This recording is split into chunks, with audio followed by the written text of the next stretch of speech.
Hello guys, welcome back to the channel. Today's video is going to be about the absolutely huge patch that has just dropped. Some of you guys may already be aware, and I am a little bit late to the party, but basically I'm going to be covering everything new to multiplayer. I'm not going to be covering so much as Warzone or Vanguard. Definitely Vanguard.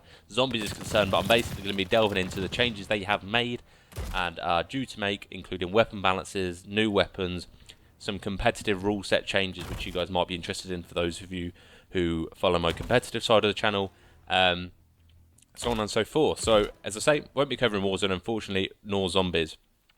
Getting into the roadmap, we've got two new maps, one being Paradise, which is a pretty open map. It's not really going to be my cup of tea, it's a bit too big for my liking. I like a bit more fast-paced action. It's going to be more catered towards the Blitz and Assault game modes, possibly 24 versus 24, so on and so forth. The second map we're actually going to get, 12v12, sorry, for the Paradise one. The second map we're going to get is called Radar.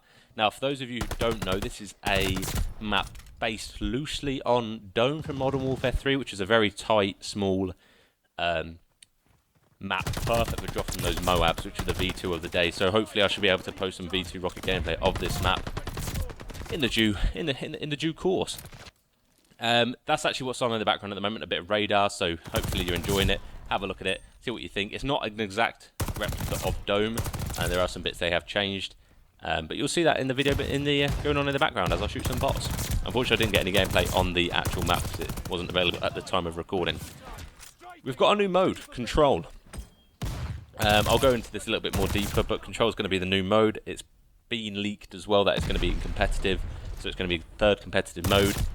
As I said, I'm going to be going into my thoughts more on that later in the video. There's also going to be new perks and lethals. So this is going to be a couple of new perks, including one called Serpentine, I believe. I'm not such a fan of them. I think, you know, things could be better without them. But before we get into that, I'm going to be going through the weapon balancing that has gone round. So let's start off with this. You know, I'm going to be going through it quite quickly because I don't really, think you guys are interested too much into the details. But I'm going to go through it anyway. The Vanguard has had reduced recoil. Type 99 has reduced aim flinch, reduced ADS time, and the retained one-shot kill potential for chest shots when smaller caliber ammo is used. Basically, it's a bit of a buff to the M1 the Type 99. And the 3-line rifle has also had a buff that's reduced the ADS time, as has the Kar 98. Basically, it means that you're going to get more one-shot kill potentials with the Kar 98 when the smaller caliber ammo is used.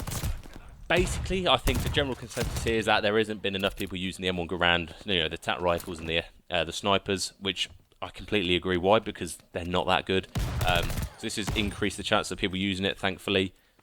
So you should be able to see, if you guys are a fan of sniping, this is going to be your sort of things. Unfortunately, they have nerfed an attachment for the sniper rifle, and that's going to be the hollow point magazine weapon ammo type.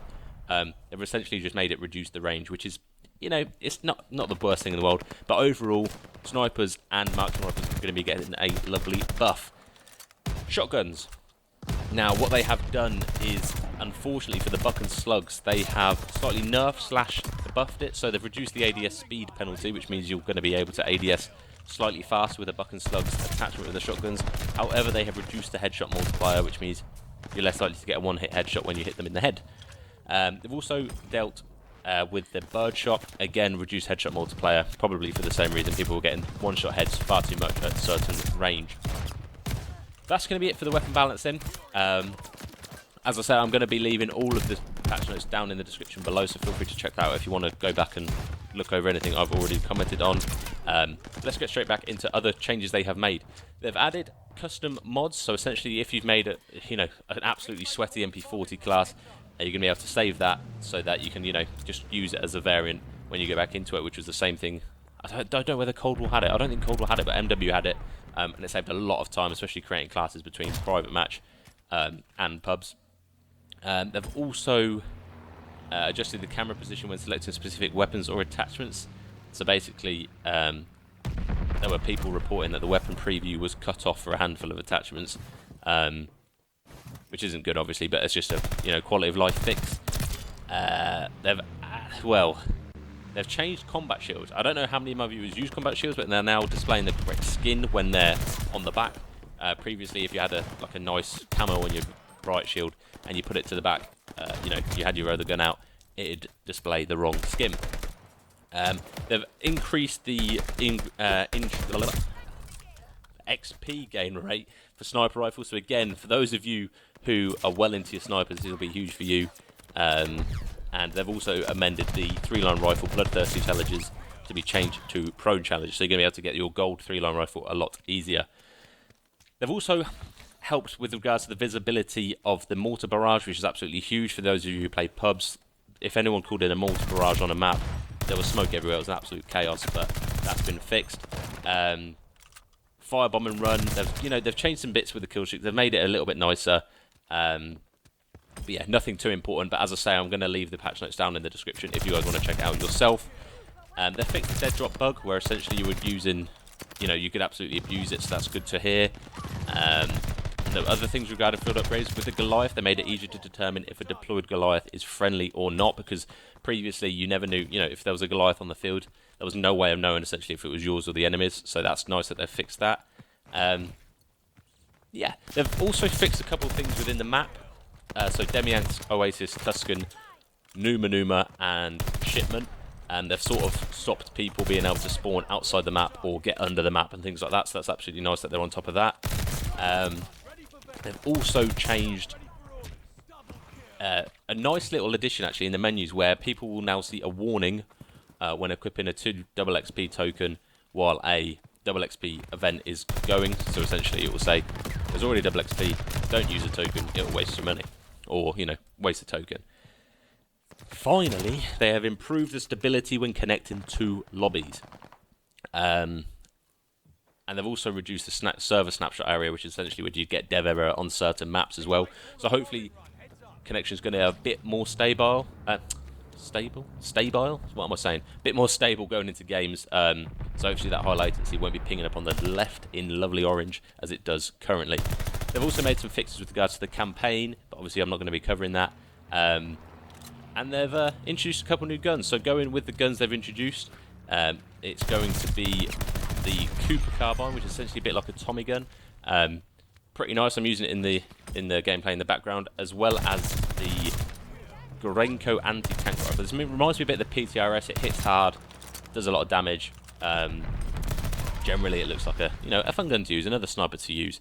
There's a couple of melee weapons they've used. As you could see by the the roadmap, including the katana and the sword tooth. So those of you who want to run around stabbing people up, that's perfect for you. Other than that, there's not really too much. Obviously, they've added a huge amount of things to the battle pass, including some obscene camos for World War II guns, in my opinion, and some decent-looking character skins. And oddly, this is one thing I'm not sure about. The new perks and lethals have actually added to the battle pass. So, yeah,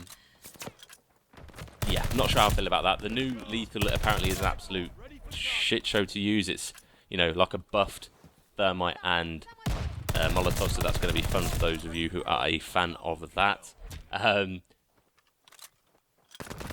the new perks, there's a perk where if you are full on sprinting, you can take more damage, which is, again, I'm not a fan of, because it means there's more inconsistency within the game itself with regards to how quick things can kill you, or how quick you can kill people. So if there's someone sprinting, they'll take maybe 1 or 2 extra bullets than they would if they weren't sprinting.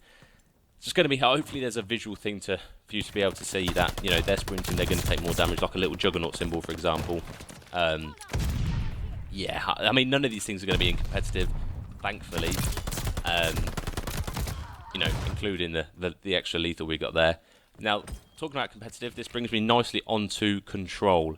Now, Control is going to be the 3rd game mode in competitive, so it's going to be S&D, Hardpoint, as always, which I'm absolutely pleased about, but Control. Now, Control for me is I like the game mode. It was great in Cold War. I think it played really well, but as it stands, the spawn systems with Control are absolutely atrocious, and there are still no trophy systems in the game.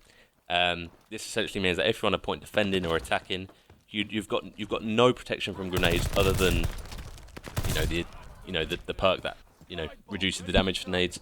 It's going to be a bit of a shit show. It'll be nice for them to add trophy system, considering it was there was a form of it in the beta. But yeah, I guess we'll see. So this is actually going to do me. I hope you enjoyed the gameplay in the background. It gave you an idea of what the new map, one of the new maps looks like. I am going to be hopefully doing a pub stomp game on both of these maps to, showcase it a little bit more. I'm going to be using the new guns and hopefully give you the best class for each gun. And yeah, before I go, I just want to know, what do you guys think of the update? Obviously, Warzone map's pretty cool. There's a couple of new guns. Have you tried them out? Do you like the new maps? And what are your thoughts on the new perks and lethals? Let me know in the comments down below, and I shall catch you guys in the next video. Ciao for now.